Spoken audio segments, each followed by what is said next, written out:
ಹಣ್ಣುಗಳು ಆರೋಗ್ಯಕ್ಕೆ ಅತ್ಯಂತ ಮುಖ್ಯವಾದವು. ವಿಶೇಷವಾಗಿ ಸೇಬು ಹಣ್ಣು ದಿನನಿತ್ಯ ತಿನ್ನೋದ್ರಿಂದ ಅನೇಕ ಕಾಯಿಲೆಗಳಿಂದ ದೂರ ಇರಬಹುದು ಅನ್ನುವಂತ ನಂಬಿಕೆ ಇದೆ. ಆದ್ರೆ ಇತ್ತೀಚಿನ ದಿನಗಳಲ್ಲಿ ಮಾರುಕಟ್ಟೆಯಲ್ಲಿ ದೊರೆಯುವಂತಹ ಸೇಬ್ಗಳನ್ನ ರಾಸಾಯನಿಕಗಳಿಂದ ಮಾಗಿಸಿ ಮೇಣದ ಕೋಟಿಂಗ್ ಮಾಡಿ ಮಾರಾಟ ಮಾಡಲಾಗ್ತಾ ಇದೆ. ಇಂತಹ ಹಣ್ಣುಗಳು ಆರೋಗ್ಯಕ್ಕಿಂತ ಹಾನಿಯನ್ನೇ ಹೆಚ್ಚು ಉಂಟು ಮಾಡುವಂತ ಸಾಧ್ಯತೆ ಇದೆ.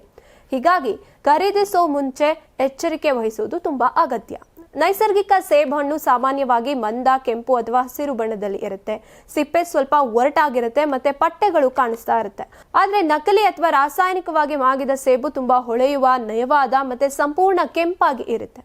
ಇವುಗಳ ಸಿಪ್ಪೆ ಮೇಲೆ ಮೇಣದ ಕೋಟಿಂಗ್ ಇರೋದು ಸಾಮಾನ್ಯ. ಹೀಗಾಗಿ ಬಣ್ಣ ಮತ್ತೆ ಸಿಪ್ಪೆ ನೋಡೋದ್ರಿಂದಲೇ ಅಸಲಿ ಮತ್ತೆ ನಕಲಿ ಸೇಬನ್ನ ಭಾಗಶಃ ನೀವು ಗುರುತಿಸಬಹುದು. ನೀರಿನ ಪರೀಕ್ಷೆ ಸಹ ಸರಳ ವಿಧಾನ ಆಗಿದೆ. ಅಸಲಿ ಸೇಬು ನೀರಿನಲ್ಲಿ ಮುಳುಗುತ್ತೆ, ಯಾಕಂದ್ರೆ ಅದು ಭಾರವಾಗಿರುತ್ತೆ ಮತ್ತೆ ಕೋಟಿಂಗ್ ಇಲ್ಲ. ಆದ್ರೆ ನಕಲಿ ಸೇಬು ತೇಲುತ್ತೆ, ಯಾಕಂದ್ರೆ ಅದು ಹಗುರವಾಗಿರುತ್ತೆ ಮತ್ತೆ ಮೇಣದ ಪದರ ಅದರಲ್ಲಿ ಇರುತ್ತೆ. ಖರೀದಿಸಿದ ನಂತರ ಬೆಚ್ಚಗಿನ ನೀರಿನಲ್ಲಿ ಸೇಬುಗಳನ್ನ ಕೆಲವು ನಿಮಿಷ ಇರಿಸಿ. ಮೇಲ್ಮೈನಲ್ಲಿ ಎಣ್ಣೆಯಂತೆ ಮೇಣದ ಪದರ ಕಂಡು ಬಂದ್ರೆ ಅದು ಕೋಟಿಂಗ್ ಮಾಡಲ್ಪಟ್ಟಿದೆ ಅಂತ ನೀವು ಕಂಡುಹಿಡಬಹುದು. ಕೊನೆಗೆ ಸೇಬಿನ ವಾಸನೆಯಿಂದಲೂ ಕೂಡ ನಕಲಿ ಮತ್ತೆ ಅಸಲಿ ಅಂತ ಗುರುತಿಸಬಹುದು. ನೈಸರ್ಗಿಕ ಸೇಬು ಸಿಹಿಯಾದ ತಾಜಾ ವಾಸನೆಯನ್ನ ನೀಡುತ್ತೆ.